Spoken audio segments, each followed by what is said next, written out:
यह लड़ाई तब तक चलेगी जब तक नीतीश कुमार हमारे छात्रों की बातों को नहीं सुन लेंगे और छात्रों का जो मांग है उसका बीपीएससी के क्वेश्चन सेटर को यह नहीं मालूम कि 2023 में जनगणना नहीं हुआ है। क्या बीपीएससी का क्वेश्चन जो सेट कर रहे हैं उसको यह नहीं मालूम है जो कर्क रेखा कौन राज्य से गुजरे। इकलौता राज्य है जहाँ की 3 वर्षों में नीतीश कुमार ने 87 बार लाठीचार्ज करवाया और वो अभी किसको क्या नहीं मालूम है। एक जगह आप कहते हैं कि हम गरीबों के लिए काम करते हैं, एक जगह कहते हैं कि महिलाओं के लिए काम करते हैं। अभी नारी संवाद करने आप निकले हुए हैं, लेकिन जिस मुख्यमंत्री को सदन में महिलाओं के प्रति 2 शब्द अगर सम्मान पूर्वक शब्द बोलने नहीं आता है, वह मुख्यमंत्री क्या संवाद हो जाता है। चाहे वह ग्रेजुएशन का एग्जाम हो, चाहे बीपीएससी हो, चाहे पुलिस का हो, चाहे बैंक का हो, आईपीएस हो, यूपीएस हो, तमाम परीक्षाओं में एक केंद्र में पेपर लीक हो जाता है और उसका परीक्षा रद्द कर दिया जाता है। तो जब ये परीक्षा रद्द हो गया तो आप पूरी परीक्षा रद्द कीजिए। सरकार नहीं चलेगी, नहीं चलेगी। छात्रों पर अत्याचार बंद करो, बंद करो, बंद करो। छात्रों पर अत्याचार बंद करो, बंद करो, बंद करो। छात्रों पर अत्याचार बंद करो, बंद करो, बंद करो। नहीं चलेगी, नहीं चलेगी। लाठी तंत्र की सरकार नहीं चलेगी, लाठी तंत्र की सरकार नहीं चलेगी, लाठी तंत्र की सरकार। सड़क छोड़ दीजिए।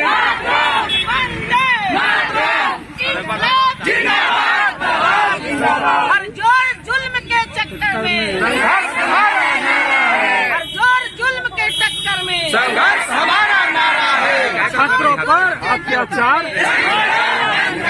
छात्रों पर अत्याचार बंद करो, बंद करो। लाठी तंत्र की सरकार नहीं चलेगी, नहीं चलेगी। लाठी तंत्र की सरकार नहीं चलेगी, नहीं चलेगी। झूठा मुकदमा वापस लो, वापस लो, वापस लो। झूठा मुकदमा वापस लो, वापस लो, वापस लो। शांत किशोर तुम संघर्ष करो, हम तुम्हारे साथ हैं। छात्रों पर अत्याचार बंद करो, बंद करो। छात्रों पर अत्याचार बंद करो, बंद करो। बीपीएससी छात्रों पर अत्याचार बंद करो, बंद करो। प्रशांत तुम संघर्ष करो, हम तुम्हारे साथ हैं। प्रशांत तुम संघर्ष करो, हम तुम्हारे साथ हैं। प्रशांत तुम संघर्ष करो, हम तुम्हारे साथ हैं। लाठी तंत्र की सरकार नहीं चलेगी, नहीं चलेगी। लाठी अत्याचार बंद करो, बंद आज करो। जन स्वराज के बैनर तले बसंतपुर में कैंडल मार्च निकाला गया जी, आखिर क्यों? आप अभी सुने होंगे कि प्रशांत किशोर अभी भी आमरण अनशन पर बैठे हुए हैं और आप जानते हैं कि जो वे हॉस्पिटल में हैं, लेकिन इसके बावजूद भी उन्होंने अपने अनशन को नहीं तोड़ा। दूसरी बात यह है कि यह सरकार जब भी कोई अपनी मांग मांगने जाता है तो सरकार सुनने के बजाय, मिलने के बजाय उनके ऊपर लाठी चलाती है। आखिर लाठी कौन चलवाता है? सरकार चलवाती है बिना सरकार के आदेश। मुख्यमंत्री हैं। नीतीश कुमार मुख्यमंत्री है। नीतीश कुमार को दूसरा कुछ करना नहीं है और इसलिए उनके पास एक सबसे बात है, क्योंकि अभी तक 3 वर्षों में 87 बार लाठीचार्ज किया गया है बिहार में। बिहार एक ऐसा इकलौता राज्य है जहाँ की 3 वर्षों में नीतीश कुमार ने 87 बार लाठीचार्ज करवाया और वह भी किस पर नहीं करवाया। चाहे हमारी आंगनबाड़ी की सेविका आई, उन पर भी लाठी चला। शिक्षक हमारे आए, उन पर भी लाठी चला। आशा कार्यकर्ता गई, उन पर भी लाठी चला। पुलिस दल होमगार्ड के गए, उन पर भी लाठी चला। यानी कोई भी व्यक्ति उनके राज्य में अपने हक के बारे में बात नहीं कर सकता है। मैम, युवा है, बिहार के लिए बहुत आगे करेंगे, लेकिन युवाओं को ही पीटा जा रहा है दौड़ा दौड़ा कर। ये कोई अपराधी तो नहीं है? यही तो इस राज्य का दुर्भाग्य है। अपराधी राजनीतिक पार्टी में जुड़ जा रहे हैं।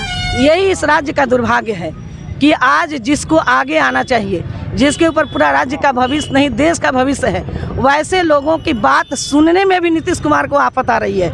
मात्र बच्चों का ये मांग है कि आप हमसे मिल लीजिए, 5 मिनट हमसे समय दे दीजिए, लेकिन नीतीश कुमार जी 5 मिनट भी नहीं मिल सकते हैं। और आप ये देख रहे हैं कि कोई ऐसी परीक्षा नहीं हो रही है बिहार में जो परीक्षा का एक केंद्र का एग्जाम कैंसिल हो, पर पेपर लीक हो जाता है। चाहे वह ग्रेजुएशन का एग्जाम हो, चाहे बीपीएससी हो, चाहे पुलिस का हो, चाहे बैंक का हो, आईपीएस हो, यूपीएस हो, तमाम परीक्षाओं में एक केंद्र में पेपर लीक हो जाता है और उसका परीक्षा रद्द कर दिया जाता है। तो जब ये परीक्षा रद्द हो गया तो आप पूरी परीक्षा रद्द कीजिए, क्योंकि आप एक केंद्र का परीक्षा रद्द करते हैं और आप एग्जाम लेते हैं। आप कैसे ये जस्टिफाई करेंगे कि सभी जगह एक जैसे क्वेश्चन आ रहे हैं? आप कैसे जस्टिफाई करेंगे कि जो बच्चा पढ़ करके आया, आपने देखा होगा अभी बीपीएससी का बापू सेवागार के जो केंद्र का परीक्षा रद्द हुआ है, उसका एग्जाम अभी सरकार ने लिया। क्या बीपीएससी के क्वेश्चन सेटर को यह नहीं मालूम कि 2023 में जनगणना नहीं हुआ है? क्या बीपीएससी का क्वेश्चन जो सेट कर रहे हैं उसको यह नहीं मालूम है कि कर्क रेखा कौन राज्य से गुजरती है?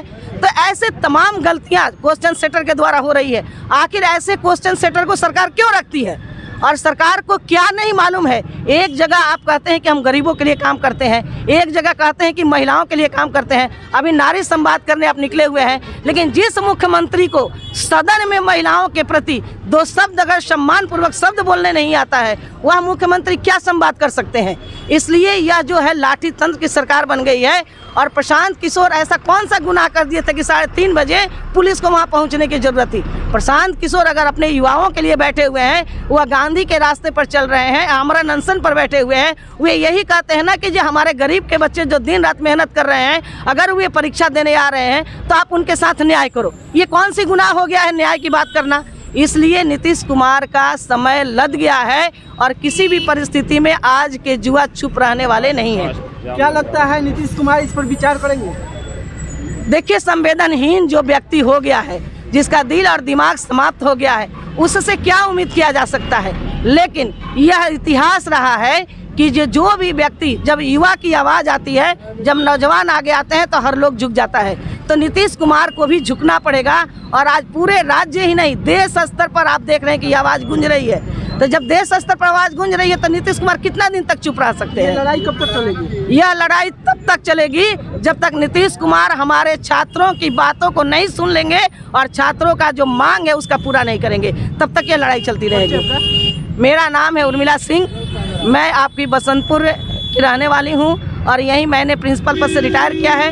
आज मैं जन स्वराज पार्टी की प्रदेश स्तर पर मैं कोर कमेटी की मेंबर हूं। मैं जन स्वराज की संविधान कमेटी की मेंबर हूं और जन स्वराज के आपके सारण जिला की मैं जिला प्रभारी हूं। और इस तरह से यहाँ बसंतपुर के भी मैं कार्यों को सब देखती हूँ। धन्यवाद।